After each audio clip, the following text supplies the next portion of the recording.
I found myself rushing my husband to the hospital. He was in diabetic ketoacidosis, DKA is what they call it. Now, he was not a pre-diagnosed diabetic before then. Like, that was not on his chart. Really? Wow. Not on his chart. But I noticed leading up to that time, because, we're all home now, like the whole country shut down, we're home. And I'm noticing that he's becoming increasingly lethargic.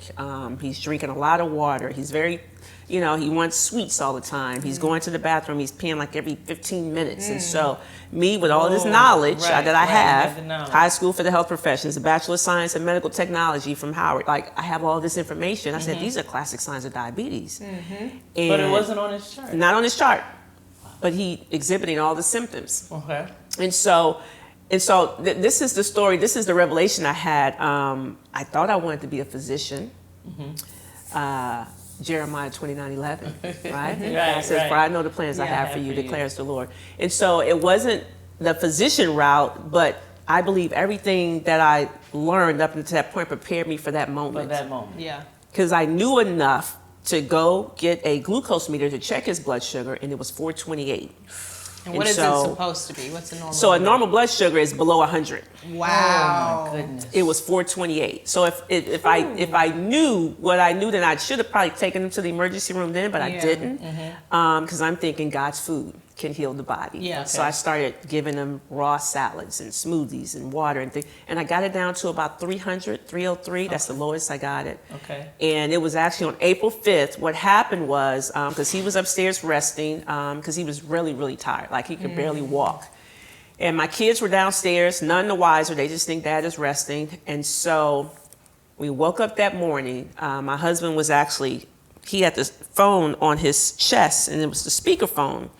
I found out later he had it on speakerphone because he was too weak to hold the phone. Oh, wow. But he had it on speakerphone. He was talking to someone, and he was talking to a friend of ours. And I remember, I'll never forget, the guy said, listen, man, I know you're married to Dr. Quinn, right? He said, but this is classic bronchitis. He thought he had the coronavirus. Okay. He said, just get some tea with honey, some vitamin C, let this thing blow over.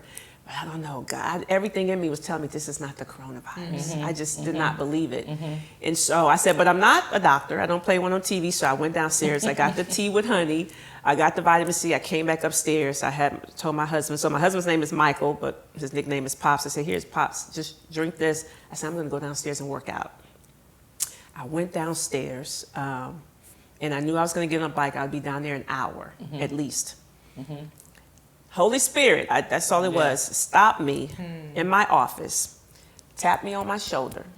He said, go check his blood sugar. And I'm thinking, why would I do that? I just gave him tea with honey. I know it's going to be elevated. He said, go check it anyway. And because I'm obedient, okay, I went upstairs. I said, let me just check it one more time before I go downstairs. And I checked it, and it didn't even register. It just said high. Oh. No number. Wow. He said, what does that mean? I said, I don't know, but this can't be good. I looked in the manual, and it said if it says high, it's in excess of 600. Oh my God. So now I'm thinking diabetic coma. Oh my God. And so I said, okay, now I got to get you to the hospital. So I got my son, knocked on his door, helped me get Daddy downstairs. And so by God's grace, we were able to get him there in time. They were able to stabilize his numbers. He said he was going to be in ICU. And I couldn't even stay with them, right? I had to turn them over to the emergency room and leave. They said, you can come back later and visit him in ICU. I went back, and he's all plugged up and, all these tubes. And, I mean, we had never been to the hospital. We had no broken bones. We'd only been to the hospital 3 times. That's to have 3 babies. That's it. Nothing. And so I'm looking at this man who we're coming up on our 26th wedding anniversary, and I'm like, this is not, what is going on?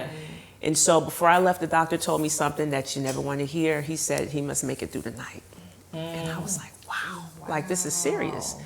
And so I said, but God, you got it. I did not tell my babies. I said, I'm not going to tell my babies that because in that moment, I just felt like as sure as I was, it was God himself that tapped me on my shoulder to tell me to go check his blood sugar. I was equally sure he never told me he was going to die. Come on. He never told me he was going to die. So I said, I'm not going to tell my babies, God, you got it. I went home, went back the next day.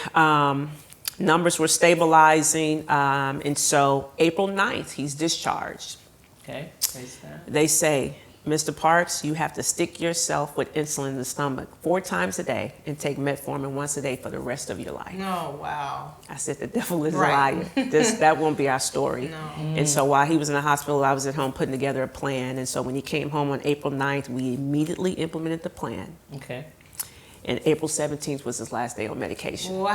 Oh my So what, a goodness. week, No more. 8 days? That's it. Yeah. 8 days, no more. No more insulin, no more metformin, nothing. Oh my. And the doctors were like, well, what is she feeding What you? did you Right, do? I was just gonna say, Yeah, what was what this was plan? the plan? Is it something God's the Lord food. gave it to you? It was Like, Yeah, it was God's God's food. Wow. food.